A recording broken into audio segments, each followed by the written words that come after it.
Today I'm going to look at dividing rational expressions. So this is an interesting problem because we have some really unique scenarios in factoring. I see a trinomial, I see a binomial, I got a lot going on here. First of all, we want to understand the rules of division of rational expressions. If I'm dividing fractions, if I have something like 3 over 5 divided by, let's say like 9 over 10. What I can't do is I can't simplify anything until this division changes to multiplication. So in this scenario, I would keep 3 over 5 as is, I would change division to multiplication, and then I would take the reciprocal of 9 over 10, which would become 10 over 9.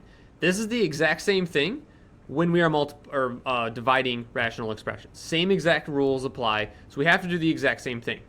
So I'm going to rewrite this as 6x squared minus x minus 2, and I can knock out a couple things. I could factor everything and before I rewrite, but just to keep this clean and not, try to skip too many steps, I'm just going to do this now. So I'm going to change division to multiplication, and then I take the reciprocal of this fraction. So I change this to 2x minus 4 over 9x squared minus 4. So now that I changed it, I'm now going to factor. So once I have changed it to multiplication, took the reciprocal, now I'm good to go ahead and factor. So here we go. For the first term, 6x squared minus x minus 2, I can't take out a GCF or anything like that. So now I'm looking to factor. So what I want is I want to multiply. I want to use the AC method because I have the A term is bigger than 1. So when the A term is bigger than 1, that means I have to perform the AC method. So I'm looking for two numbers that are bigger, or I'm sorry, not bigger, multiply to negative 12, because 6 times negative 2 is negative 12, and add up to negative 1. So I'm looking for two numbers that multiply to a negative 12, add up to a negative 1. So that's going to be negative 4 times positive 3, because negative 4 times 3 is negative 12. Negative 4 plus 3 is negative 1. So there it is. So let me just do the factoring here. 6x squared minus x minus 2. Bring down the 6x squared. Rewrite this as minus 4x plus 3x minus 2. Then we do the grouping, so factor by grouping. So I'm going to group the first two, group the second two. In the first two parentheses, or in the first two terms, I could take out 2x, because 2 goes into 6, 2 goes into 4. And I could also take out x, because x and x squared.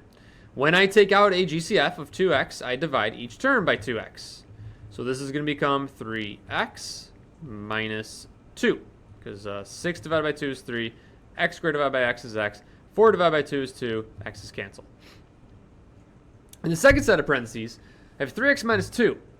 I don't have anything that I could factor out. I don't have a 2 or a 3 or not even an x. So in this scenario where I have nothing to factor out, I need to factor out something. So that's just going to be a 1. Just take out a 1, and then that stays 3x minus 2. Because, look, here's what happens. 3x minus 2, 3x minus 2. You get the same thing. So now I'm going to factor out that 3x minus 2. So you get 3x minus 2, and then that's going to be multiplied by 2x plus 1. So in the top fraction there, I get 3x minus 2 times 2x plus 1. And I do want to keep in mind one thing, now that I'm thinking about it. In the original problem, we have some terms in the denominator. So I do want to make sure I'm identifying what x cannot equal, because we don't want to zero out the problem at any point in time on the denominator side. So I do want to go back, after I factor everything, I will go back and identify those domain errors or those domain issues. But back to the factoring. So the first one factors to 3x minus 2 times 2x plus 1. And you could use guess and check also. I've just never really been a big fan of guess and check, because students can waste a lot of time guessing and checking. So I like this method of AC method, where you just may take like an extra minute or two, but you get to an answer. Sometimes guess and check could take you like 5 or 6 minutes, where this should only take you like 2 to 3 minutes.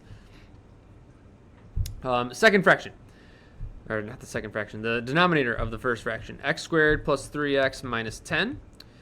My leading term is 1, so I don't have to do AC method. All I have to do is just look for two numbers that multiply to a negative 10 and add to a positive 3. So two numbers that multiply to a negative 10, add to a positive 3 is going to be 5 and negative 2. Because 5 times negative 2 is negative 10. 5 plus negative 2 is positive 3. So that's going to be x plus 5 and x minus 2 times. And then in this fraction, 2x minus 4, all I can do there is take out a 2. So I'm going to take out a 2 of GCF2. So that's going to be x minus 2. This is going to be divided by 2. So 2's cancel. 4 divided by 2 is 2.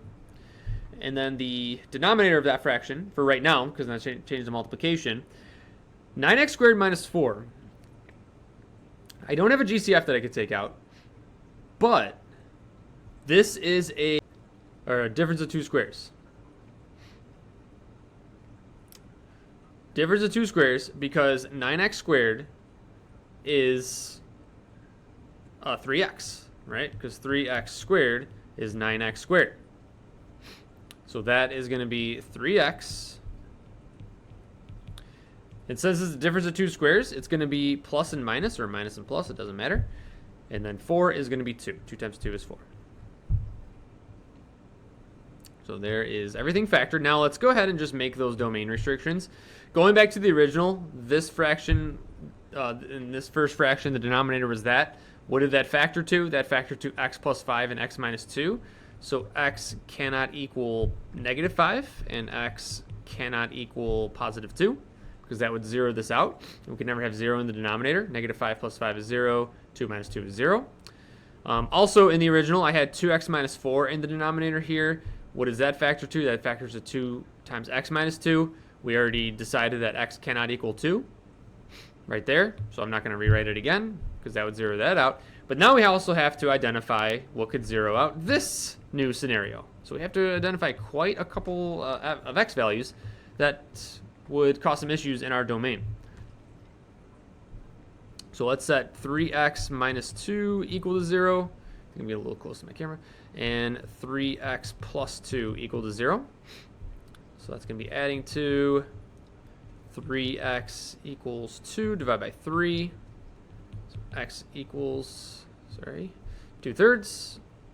So x cannot equal 2/3, and then that's going to be the same thing but negative here. So 3x equals negative 2 divided by 3. X cannot equal negative 2/3. So those are all of our restrictions. X cannot equal 2/3. X cannot equal negative 2/3. X cannot equal 2, and x cannot equal negative 5. Back to the problem. So there was a lot of issues or restrictions on that one. Now that we have everything factored, now we just look to simplify. So we're right in here. Now we just look to simplify. So what I want to have happen is I want to see, are there any terms on both top and bottom? First term here, I have 3x minus 2. That's going to cancel out with this 3x minus 2. I have a 3x minus 2 on top, 3x minus 2 on bottom. What else? 2x plus 1. I do not have any 2x plus 1s on the bottom, so that's not going to cancel out with anything. I have a factor of just 2. That's not going to cancel out with anything. And then I have this factor of x minus 2. That's going to cancel out with this x minus 2. And I think that's it.